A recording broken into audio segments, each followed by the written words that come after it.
again. We're about to play another game of Flamme Rouge. This time it's 3 players, so it's myself and Josh. Hi, Josh. Hey. But we've also got my cousin Daniel playing as well. Hi, Daniel. Hello. So we've already played one match. Once again, we just can't get enough of it, so we're going to go a second round. It's a very long board, so I apologise if you can't quite see that far edge. But basically, if you haven't played Flamme Rouge before, go find someone else who can explain the rules better than us. What, shut up, sit down? They're pretty good. I don't think I do a rules video, but Okay, there we go. I'll do a review. We're kicking off from here, we're going around. The main thing to pay attention to is over in this far corner. It is all uphill. You're going to have a bad day if you don't plan out your cards right. But other than that, it's just like massive stretches of just going as hard as you can. So that should be fun. Anything else? I think the only thing to keep an eye on is basically, you're just trying to cross this line right here first, obviously, to race, and you want to be in the right-hand lane when you do so. We'll have a muscle team in there as well, like an AI team, just to cause us mischief, but it should be fun. We'll just time-lapse this. I forgot, sorry. As we're placing our players on the starting line over here. Daniel is placing his red riders, so Daniel's in red, Josh is in blue, and I'm in green this time, so that way you know who's who. Alright, back to it.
Daniel is just on the finish line with his red. I am just behind him. Josh is not too far away. You never know.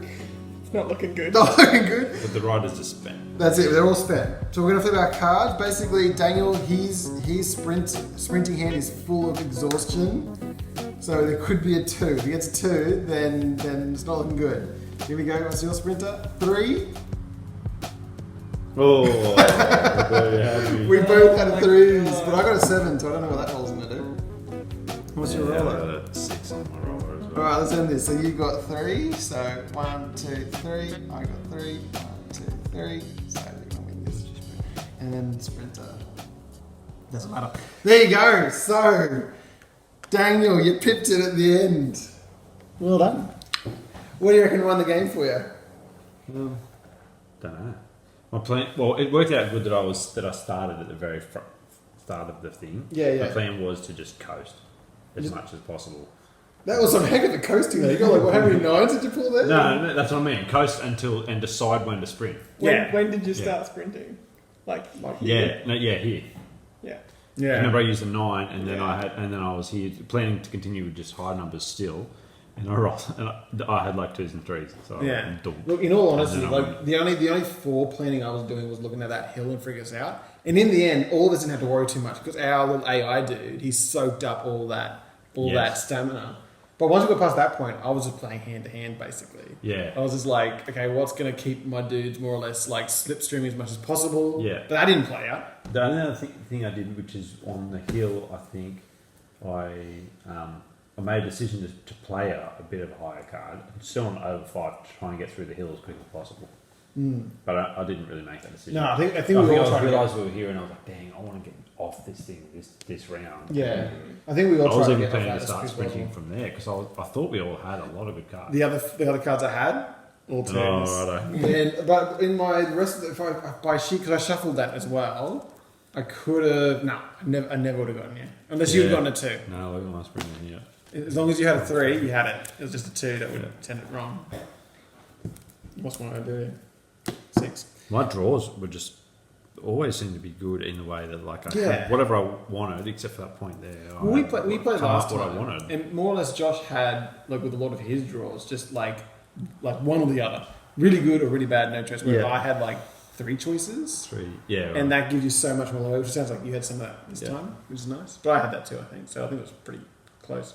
Anyway. It was a tricky when the peloton was really close together for a long time there. Oh, the whole to yeah. not that you could really plan for it, but to not, step on to end up on a group and get pushed. That's where you lose your efficiency sort of thing. No, I agree, 100%. But yeah, how'd it go, Josh?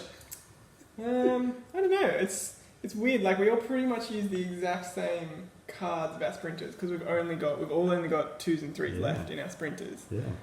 But my sprinter is like 5 spots behind Dan. How much did you lose by going on to other people like efficiency? Maybe 1 or 2.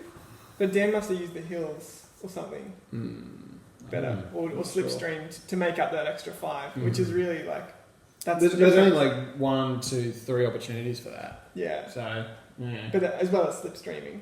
But it's amazing that it all comes down to that pretty much. Yeah. When you have And we had one little breakaway peloton, but otherwise the whole thing was just everyone was just hanging with each other. Yeah.